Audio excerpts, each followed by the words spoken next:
obviously, I know you can read, and the point is for me to emphasize some things.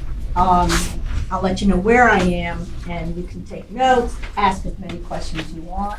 You can even go ahead and ask personal questions, because if it's something you have in mind, I'm sure some others might also have. The whole first part is about getting online, and that is something that Jason will be working with you on. Right? So whether you're in the library or from your, not in the library, those are the links or instructions on how to get yourself up and give yourself your own address, etc. Okay. Last time, which was the first time that everyone had to be online, was fantastic. Any little glitches, and they were minor, have all been worked out. So this is actually a wonderful year for you all to go up, those that are going up. We've worked really hard over the past 2 years to take care of all the ands and ifs and buts and all that kind of thing. Doesn't mean there won't be more, but we're staying on top of them. And those are all reflected in this document. So this is updated from the one that's posted now. I wanted to hear if you all had anything more from today's session, then I'll finalize it with Shirley and we will get that up. Okay? And more than half of the folks on the committee are seasoned people for this time coming up. So, good time. All right, so if we can start on page 2. Where to find the required documents.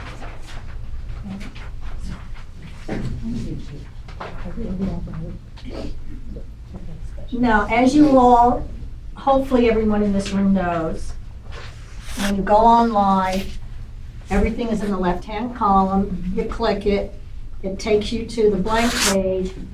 It instructs you on what is needed there.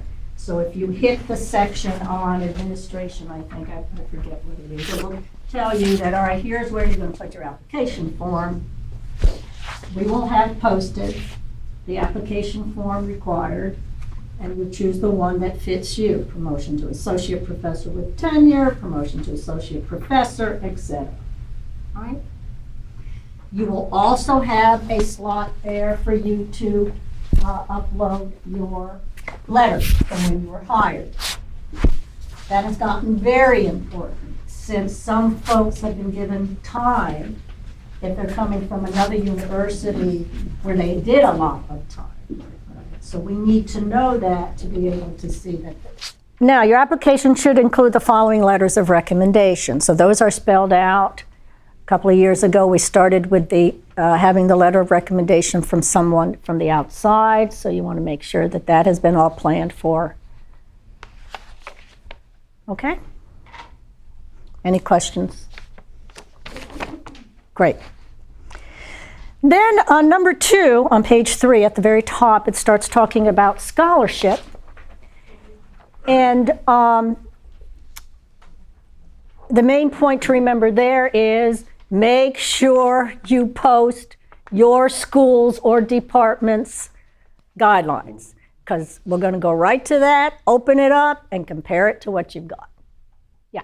I'm sorry, but it took me a little while to formulate my question. Sure. About the previous section, Sure. on page 2, where it talks about the letter from your department chair or senior faculty member. Yeah. In the parentheses, summarize feedback from your chair and other members of your department. So that's not something in the handbook. So I'm wondering if that's something you could elaborate on, this idea that what you have in there in the parentheses.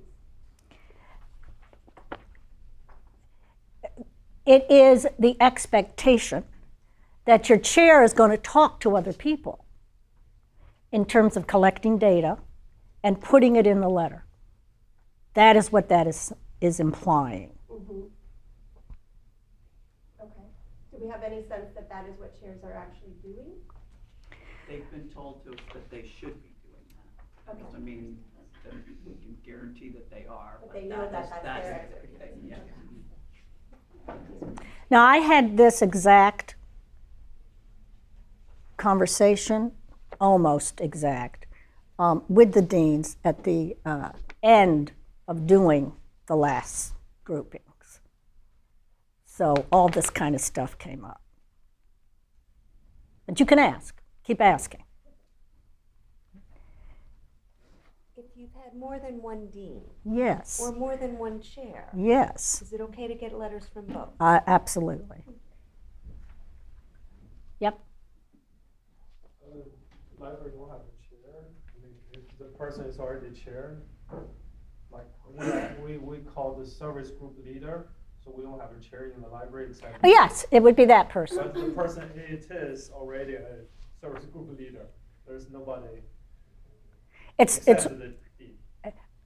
who's ever in your line, right, is who you're going to include. That's the dean. Yes, But it also says one from a department chair or a senior faculty member. That's- So if you are the chair or you are the service group leader, then you need a letter from a senior colleague. Okay, got it. do you really get it? Yes. Okay, great. Because you still have that question on you. Yeah. For arts and sciences, would you prefer a letter from George or from Rosemary? I got that question, and I said I He's would. been my dean since I get he's been the I would get the person who knows you the best. And I said, you have some short time period to make that happen. Yeah. Who could this external expert in your field be? Yes, Be it, a co-author? yes. Someone who can speak, and it's usually, it has, the emphasis should be on your scholarship. So a co-author or someone that has seen you presenting is the best. Or someone who's worked on a major project with you, and such a project is usually for research purposes. And what kind of time frame? Does it need to be close to when you're applying, or it could be any time? It could be any time. I mean, you Okay. got your 5-year period of time. Even from the chair and the dean and so forth, or should that be closer to the time when you're going? I would like, I think it should be closer. Now, I think I got a question from somebody who asked me that question, and I said, being Miss Goody Two-Shoes, and I probably would like the dean to put, or my chair, to start, putting some thoughts together, or here's the bullets I would suggest you use, and we can work them over the next 2 years. You know what I mean? I had a question about the A and B list. Wait, you're in scholarship?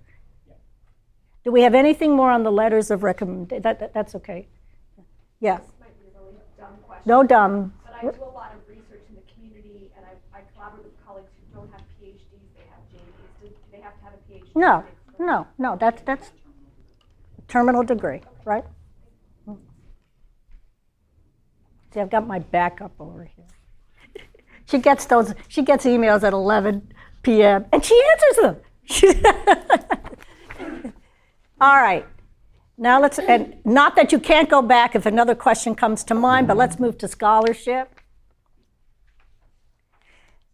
All right, so we will use your scholarship guidelines. And someone recently asked me some questions. We were doing the third year reviews. Make it, keep in mind, if I were reading this, what would be the easiest way for the reader? Give me a chart. Here's what the criteria says, and here's what I've got. It's the best. Yes, certainly I can do the one-on-one myself.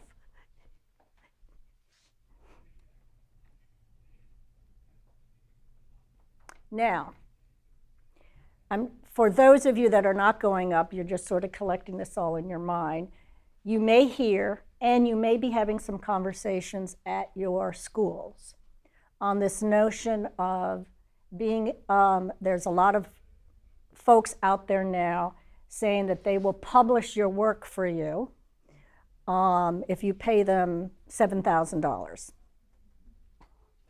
And the Rank and Tenure Committee and the Development Committee, Faculty Development Committee, had put a recommendation together. We have sent that to the schools, and if it hasn't happened already, your discussion will happen in September at your first school meeting. The recommendation is, hey, if you have $7,000, or you can get that from a development committee because your research is nice and powerful and robust, you may go for or a grant might cover it too. You may go for such a publication if the review, the peer review, happens before any money is exchanged. And I think you can see the rationale there. And so any letter from them saying such will then need to be included for that kind of publication. Because all of our guidelines really revolve around peer review. Make sense? Okay.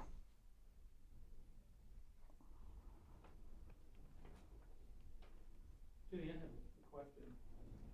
I don't think it would come up often, but I think it might come up. It's a question of someone who might have scholarship that's meritorious in every way, except that it focuses on pedagogy, and the pedagogy might not be specific to the discipline that this person was hired to teach in. Ooh. I'm thinking of someone who's perhaps doing a scholarship on pedagogy and honors. And Oh, I doesn't see. focus on his discipline. Is there an official position from the committee on what we would do with something like that? Here's my answer. See what you would say. I would say meritorious, peer-reviewed, they're doing this in the line of their work, absolutely. Mm-hmm. Yeah, I mean, we accept, one of the things we talk about is interdisciplinary research. There are institutions that would not count that. We are not such an institution. So I would consider that in a broad way, interdisciplinary work. I was wondering about, in fact, a cutoff date, because the packages are due mid-October. At the moment, for example, I'm working with a student to get one of her papers published, and I'll be a track lead for Donna Schaefer's conference, both of which will be completed after the deadline. Is it worth mentioning? Oh yeah, mention it and put pending. Okay. Yep. Yeah, and make the distinction, there are things that have been submitted for review but haven't been accepted. In a lot of places, in press, it's been accepted. Right. So it counts. So if it's been accepted for a conference, you just haven't delivered it yet, that's really different from it's just being looked at. Exactly. You're just thinking about it on your back porch. Yeah. And then I've seen all three of that's you. that's right. That's right. 6 pages of we've been thinking about it. Yeah. No, that's so good. That's right.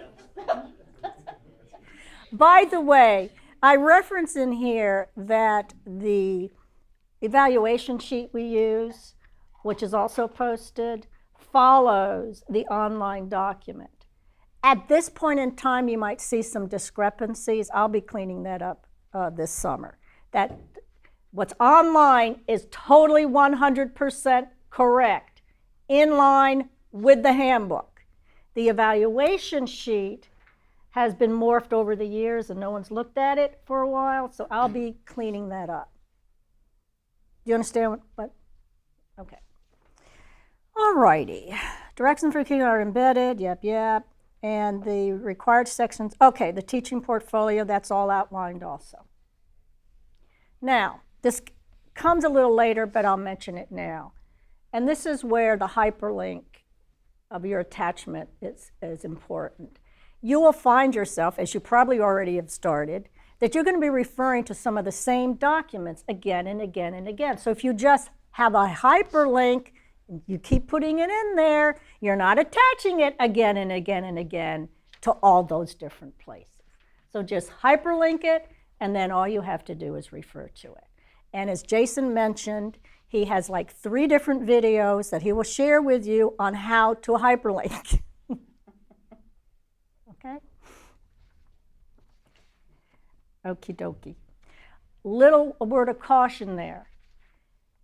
If it's the same hyperlink, which it will be specific about what you want us to look at this time in that. Right? Even give us a few words or a paragraph. Great. The teaching portfolio, especially now since this is online, this is a chance to be creative. So, have people take pictures of you doing this. Make it a little entertaining for us. You can now. Someone inserted, we're not going to watch a 20-minute video, but someone inserted like this little 2-minute video that they use for their class to get them thinking about it. And it was fun to watch. So those kinds of things are good. Also, if you have a project, and this is very important for folks in arts and sciences and fashion design, that goes on for a while. Or you finally, you have this product, right? Give us a nice explanation of the phases of what went into that, as opposed, here's the final product, and me holding up the final product. It's helpful, again, since not everyone is from fashion design or art background, to see that. Okay. Make sense? Great. All right, suggestions for your responses. Keep a copy, backup Word file. I think some of you might have heard poor Nancy Furlow last year goes up to her computer, and it's gone. To this day, she doesn't know what happened, and she had to start again. All right, so. Sherry, what was your funny line from someone once told you? Yeah, this is on a Saks visit, actually. It was a woman who worked in the library and did a lot of the computer science, and her line was, Jesus saves, and so should you.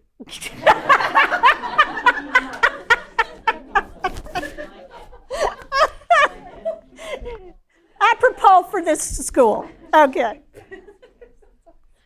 Now, you all understand that you need to fill out all the expected categories, right? All the expected categories. Now, notice I added a little thing that's new. Just saying I follow all guidelines in the handbook is not enough. I know you look at some of these and you go, now what am I supposed to say about that I take part in the XY? I take part. One more.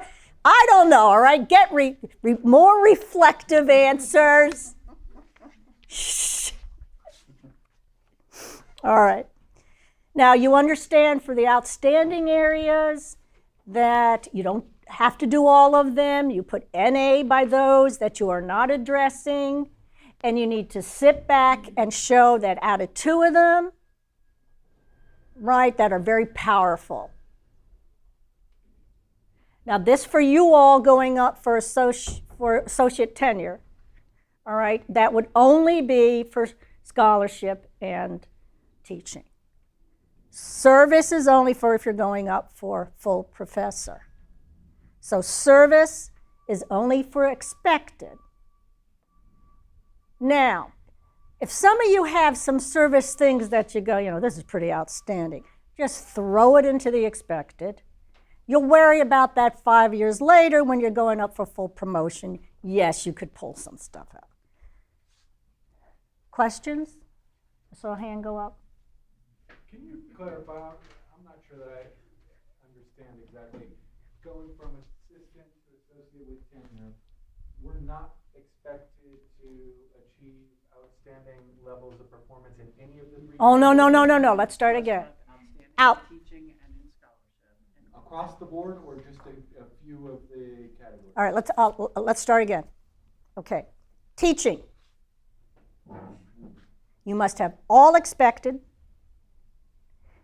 and Outstanding. 2 or 3, very powerful, outstanding. Scholarship, exact same thing. Service, just expected. Now, remember, one sec. Expected is, service is for service to the school, service to the profession. It can be community if it's in your profession. So I'm an executive coach. If I do executive coaching for my church, that would count. If I go and paint the church steeple, that doesn't count. There is something outstanding you've done in the service. Do you recommend that we don't put it under outstanding? No. Right. We don't. If you're going, this is important, everybody. If you're going up for just assistant to associate, please do not fill out anything in outstanding. We don't even look at it. So you might have done a beautiful job in outstanding. We stop. Now, if there's a few things that you feel fill out it, just put it in the expect. Yes. So you don't even click on it. We don't even click it. There you go. Okay? All righty. That was the service. Okay, we're now on page 4 at the top.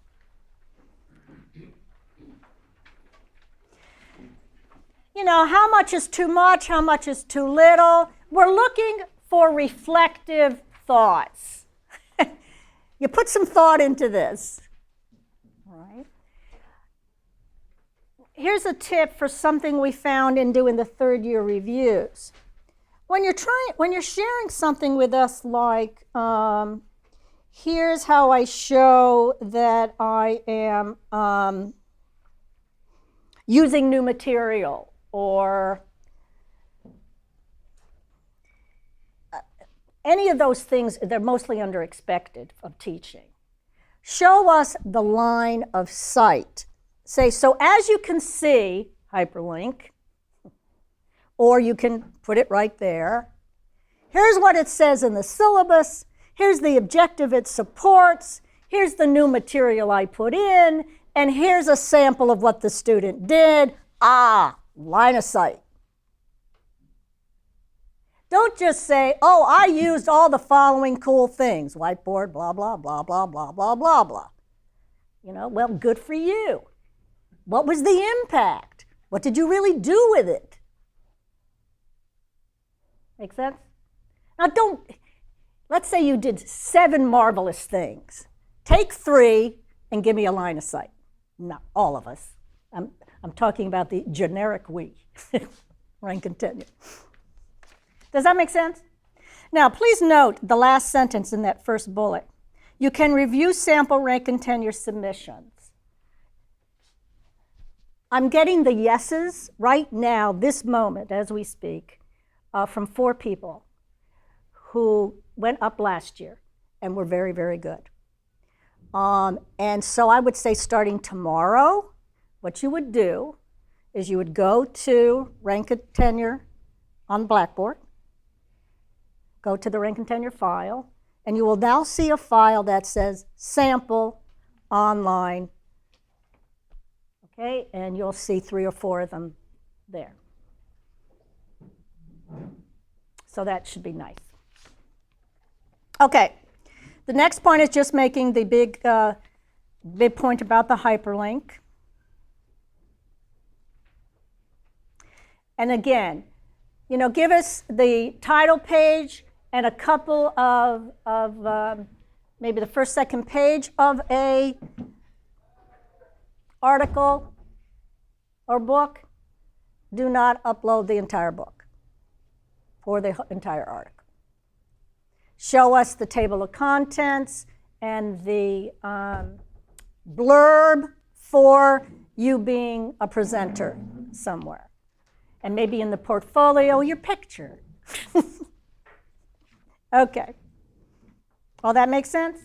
So if you've had numerous presentations, you just want pick a bunch? Yeah, 3 or 4, that is And then correct. the rest would be listed in the There you CV. go. Absolutely. That's how to do it. Yeah, I do not want to see 12 pictures of you in front of your poster, different every year.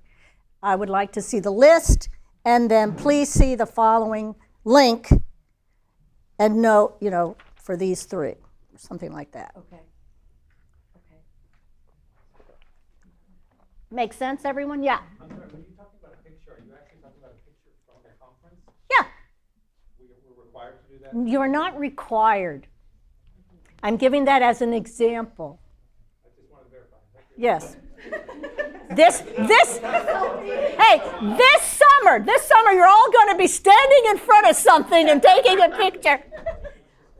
I mean, if you happen, it's just another, it tends to be important for a lot of the art projects, right?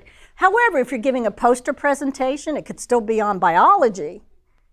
Having a picture of the poster and maybe you in front of it is helpful. That's all I'm saying. Yeah. Julie, I wanted to clarify just for this table as well as everybody else. When you said not to upload full books, not to upload articles, just table of contents for a book, and then maybe the first page for an article, because we don't want to. That is correct. Okay. Yeah. Thank you. But your dean and your department chair may want to see the whole thing. Okay. That third bullet is an important one. If one of your accomplishments overlaps, and so this is the famous double dipping. The rule of thumb is don't double dip. That said, if you have a project that was pretty huge, and so on the one hand, it's going to count in terms of your scholarship because of the research that was done, it was published. On the other hand, at the same time, a student helped you work with it and they went off and did a presentation that you helped them with, you can put that under the teaching extracurricula or the service extracurricula. When you refer to it, however, talk about it from the criteria you're supporting at that point in time. Because we'll go, oh, they referred to this before. What is the new thing that they are now wanting to get credit for? Make sense? So in a sense, you can, I don't want to use the word double dip, but you are double dipping in a sense. If you've co-authored an article with a student, could be your scholarship, that you can also speak to it in your teaching? Yes. Yes, you may. Emphasizing that you worked with the students so many hours out of the classroom, you and the student, so that you are fulfilling the scholarship of your students also. Yes, you may. So, if you find a way to teach differently, more effectively to teach, so that could count as outstanding teaching. But then you, based on that teaching method, you publish a paper, then that will count as a scholarship. There you go. So that's a double. That's correct. It's how you address it. Okay. All right? Got it. Here's what has happened. Someone will put in scholarship or teaching that it's usually teaching, that they worked with students. They keep mentioning the same hours and the same product and trying to get different credit for it. All right. You've got to show that extra piece at as explained in the particular topic. Okay, so for example, so if I worked with a student for their honors tutorial throughout the semester, I could put that under teaching, but then if they presented at the student research conference, that wouldn't be meritorious obviously for us, but could we put that under scholarship that we did Here's that where- with them, It or? has to have your name on it. Oh, okay. Yes, So it's not that there's, independent. yes. Your Okay. scholarship, it has to meet the criteria of scholarship. Okay, I've For heard you. other things. Okay. Yeah, now, Okay. here's where you could put that, but not for 5 years, because it's for Oh. outstanding service, Okay. as if you have taken students, you've done a whole lot with students. I've helped them with their research papers to take them, and they got it published, and that was 18 months. And you've got 6 or 7 of those. That would count under one of the outstanding service categories that you'll see. But right now, So unless I was up there presenting with them or I co-authored the article or something. Okay. that's the scholarship. It has to have your name on it. Outstanding service. Right. Sure. If you could refresh my memory, are the criteria for outstanding and expected given somewhere in the online package? For what in particular? Well, examples of scholarship. That's what I thought he meant. Scholarship is on the School of Business website by school, and it's accordingly for all of you. So if you're using the new criteria, you would be looking to your department for its definition of outstanding scholarship. And if you're using the old criteria, you're looking at your school list of A and B products. And everything else is in the handbook as defined as outstanding and expected. Going back to the example of service that you could put on if you're going up for full, there is a timeline, you can only go back a certain number of years. That's true. Okay. Yeah, so, 5 years? yeah, Okay. we're looking at you wait 5 years again, and then you go up for promotion. Mm-hmm. Right, right. Jenny, I just want to clarify that too. If you don't go up after 5 years, let's say you go 7 or 8, I remember in our discussion we said after they receive, like in tenure, let's say they're going up for promotion, do we count the whole Sure. 7 years? Yeah, we do. That's the advantage, you see, if you decide to wait, because you want to accumulate more. Because once you go up, and if you're denied, that's it. It's only for promotion to associate and tenure. That's It's what. not up or out for promotion to full. Right. Sorry. Yeah. And you can't wait It's for the tenure associate. part. Nobody can wait any longer. So associate, you got a timeline. You have to apply within 5 years. So That's right. Associate and tenure. Some of those, there might be a few stragglers, but I think we're almost out of that. Of someone that would be just going up for. only folks who might be going up for just for tenure would have come in as associates. Correct. Right. Yeah. Does that 5 years count for people who were going up for tenure early, someone who came in with a year or two toward tenure? They get to go back 5 years or only since they've been in tenure? The handbook clearly defines the probationary period as 5 years.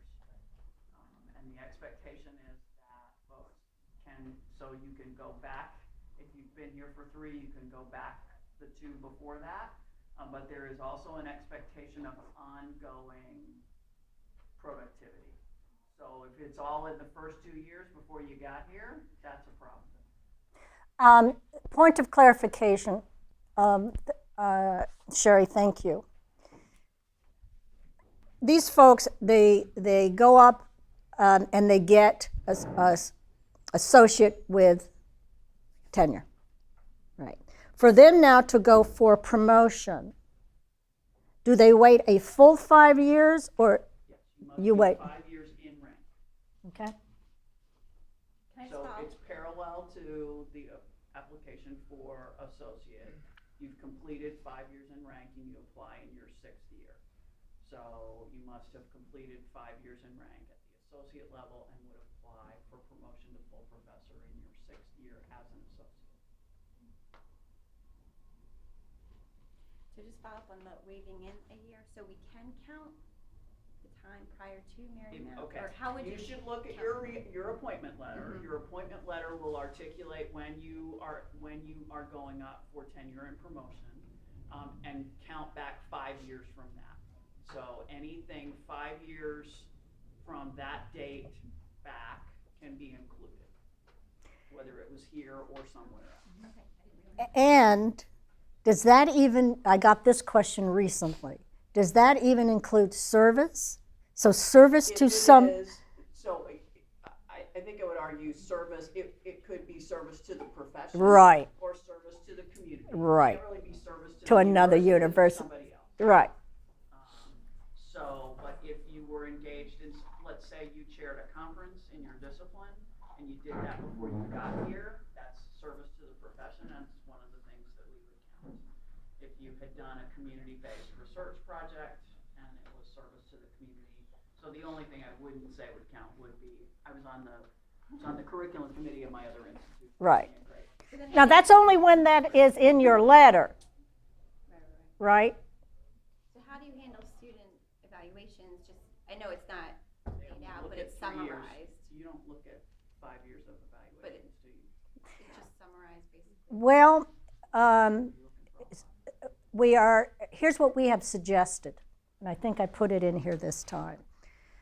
We look and we need to see, and yes, that means you do need to hyperlink it, the evaluations, both in terms of your evaluation from your dean and evaluations for students for the past 2 years. We would like to see a chart that's, or in the narrative, a summary of your evals from before.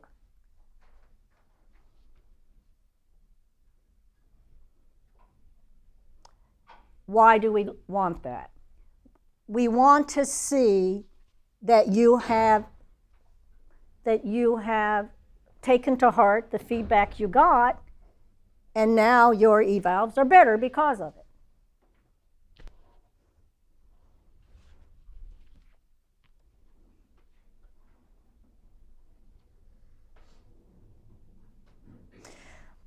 We've hit most of those other bullets on page 4, except 1, 2, 3, the fourth one. When citing an accomplishment, clarify the extent of your contribution. So we've had folks say, I rewrote the XYZ course. And then we say, did they do it from scratch? Did they modify what was already in existence? Did they do it by themselves or sat with? Give us a little more information around that.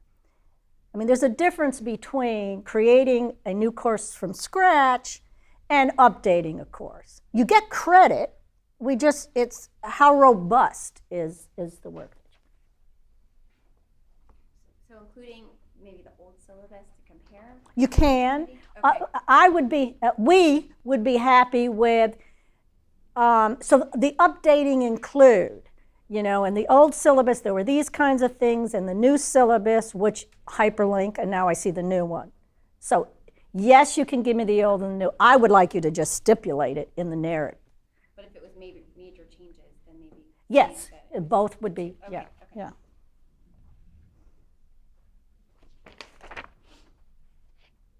That last bullet, please edit your materials. I see some of the folks from the committee shaking their head on that one. I will be real honest with you. We were pretty shocked at some of the writing and misspellings, something not being a sentence.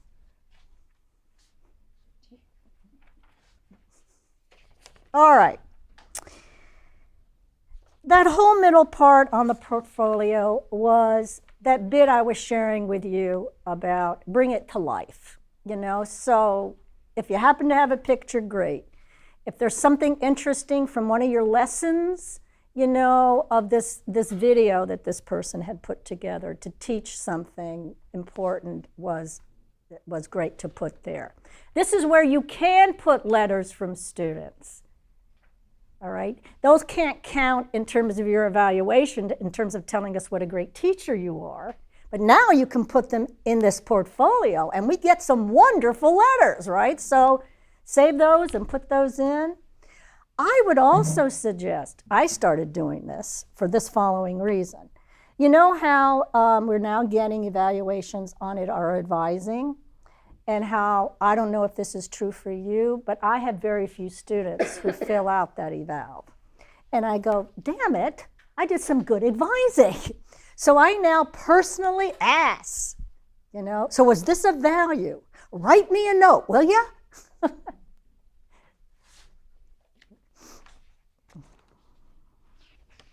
Okay, so that's that. Now if you're going to go up for promotion and tenure, I think we've, again, I mean, you're going up now, you got associate tenure now, you're going up for the promotion. You have to wait the 5 years, you apply in your 6th year, and yes, you have to redo the whole thing.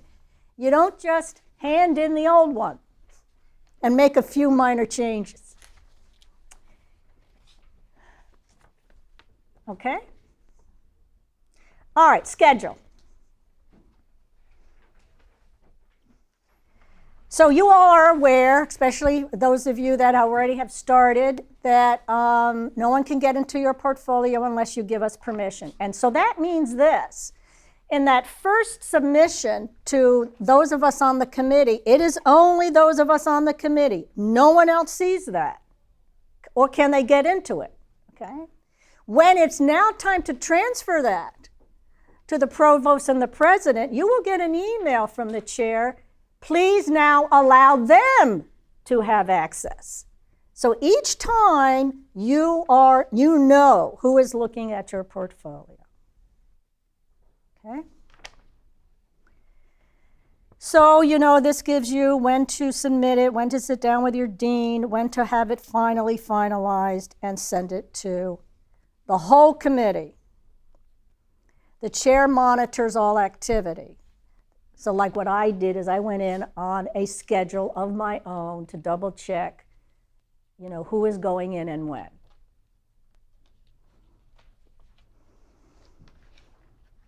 So you will note then in the second to the last bullet that we then, rank and tenure, give our recommendations to move forward for on what our assessment is. And you will get a letter from the chair stating that your application has been recommended for advancement and is being passed on or has not been recommended. Okay?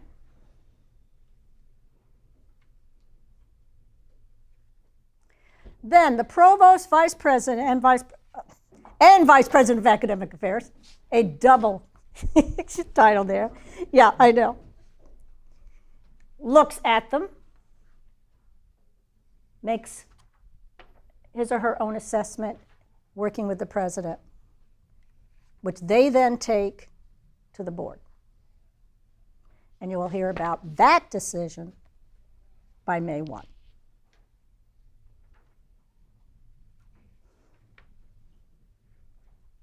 So after submitting it, there's no possibility to have a discussion or be able to clarify anything maybe that people aren't understanding along the way, or, I mean, that all needs to have happened. That all had, right. Now, if there's something weird that we think a yes or no or oh my, you know, you may get a call, and that's legit. Nothing substantial.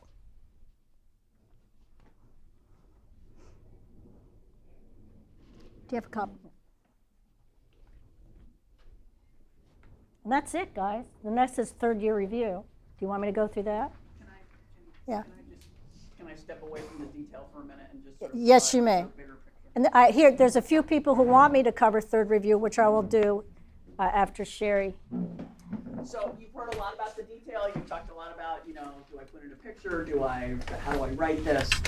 I want to remind you of something I said to each of you if you are relatively new when you were hired, that we hire people who we believe can be successful, and we want to support them through the tenure and promotion process. If you need to write that down and put it on your mirror, put it on your computer, I want you to remember that. Okay, we are not a place that is looking to eliminate people in this process, and we want you to be successful. So I know it is anxiety producing. I know that as you put these together, it's hard not to freak out. But I do want you to know that when we hired you, we believed you can be successful, and we hope that you will be. Okay? So keep saying that to yourself. The other thing that Ginny alluded to several times is remember that the people who are reviewing these portfolios are not necessarily in your discipline. And so there is a level of translation that may need to occur. So you need to tell us how or why something is important. I'm going to go back to the beginning of my career, and this is going to tell you how old I am, but at the time I was going up for promotion and tenure, my discipline had just made the shift from people standing at a podium reading a paper to poster sessions. And I just put in my portfolio, hey, I did this poster session, and somebody comes and goes, Sherry, what the heck is that? Mm-hmm. I'm like, oh, it's a paper on a big poster that I need to stand next to for an hour and talk to people about my work. Oh, okay, cool, I get it. So, especially, so remember that the people who are outside of your discipline may see things differently. And so it is your job and that of your chair and your dean to make some of that translation as well. The last thing, and I think one of the questions about, what if somebody doesn't get something? Use each other and your colleagues as a resource. Get people to look at this. Have them read one of your samples. Have them look at the organization, look at the list of things. So use other people to give you that perspective of, is this clear? And especially the farther they are away from your discipline, the better it will be, right? Because if you can explain this to somebody who's on the sort of polar opposite end of your discipline and they get it, then you're in good shape. So use each other as a resource, use folks who have recently gone up, but remember that this can be a collaborative process where people can give you feedback, and that's really helpful. So I hope that's helpful context. I know several of you, I've talked to several of you, what are you doing this summer? I'm working on my portfolio. I get that. So we know it's a big task. It's also, quite honestly, it can be a really great opportunity to sort of take stock and go, oh, wow, I didn't realize I've accomplished so much in the last 5 years. So take some pride in that as well. So anyway, that's the 30,000 foot view that I hope will be helpful. Very much. Here's another thing that happened one year, I remember, and this happened years ago in my first stint with Rank and Tenure when I was 3. I was sitting there, I was not the chair, and someone from my school came up, with the portfolio, and people were saying, I don't know this or that, and I'm saying, oh my gosh, this portfolio is not, the way she worded things made it sound so bland. And yet I knew what was really behind it. So, and this is good because you have reps from your school who can explain, and we do turn to your reps, well, what is this, what is that? So that's a nice, important check and balance. That said, it made me realize, I now tell everyone, at least in the School of Business, this is your chance to get up on the podium and say, this is what I've done, and this is good stuff. All right, I think this person was too afraid that it would come off as bragging. Yeah, we're going to start laughing if you start telling us that, you're God's gift to being a teacher. And yet, make yourself shine. Okay. All right, third year review. Because who will be doing a third year review in terms of who's sitting here? No one. Oh, okay. So everyone's fine. If you have a third year review question, you can, when the rest go, I'll answer those for you. Okay? Anything else I'm around all summer, I'm teaching. Send me emails, we'll get on top of it. Yeah. The narrative. What are we talking about in terms And of length? When you're writing your narrative? Oh, we're looking at a couple of paragraphs. Now, some of that may go more because of if it's in the outstanding, definitely you want to give a lot more detail, right? But on some of the shorter ones, under expected, sometimes anything more than a paragraph, you're starting to get into creative writing. Right? And that's where the examples will be helpful. You'll see they've chosen, folks who've been successful and who are good examples, and so I encourage you to look at them. Now that said, these are folks that obviously were promoted, who got, and who I put out a vote. Same names came up from all the rank and tenure. The same 4 names kept coming up. This was a good one. This was a good one. All right. That said, it doesn't mean they're perfect. All right. So given some of the things I've shared today, keep that eye as you look at those things. Okay. Yeah. How many peer-reviewed classes are good to include? So if people are coming in and looking at Oh yeah.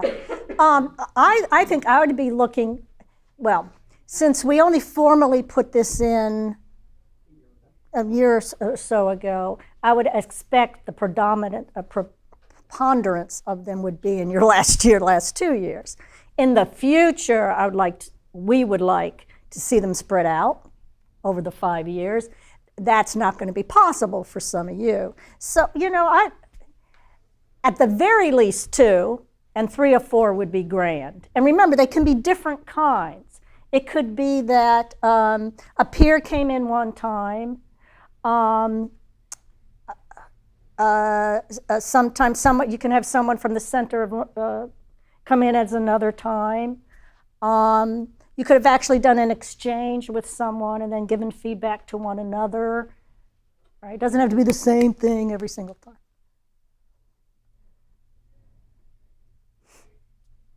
Question about the instructions that are on the electronic portfolio. So I imported the template, right, for the portfolio, and it has a lot of instructions on them. Mm-hmm. To your knowledge, are those instructions updated? Yes. Yes. And what this is supposed to do is give you even more detail. Okay. All right, because otherwise, putting all of this on that is too cumbersome for a template. So I would have them both out at the same time. And I have your faculty handbook open. Yes. The current faculty. There, yeah. Anything else? Terrific.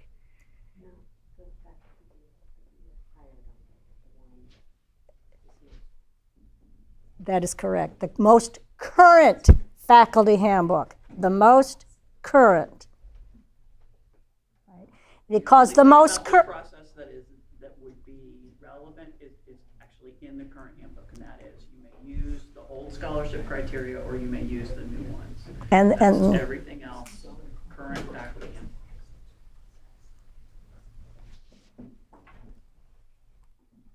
Okay.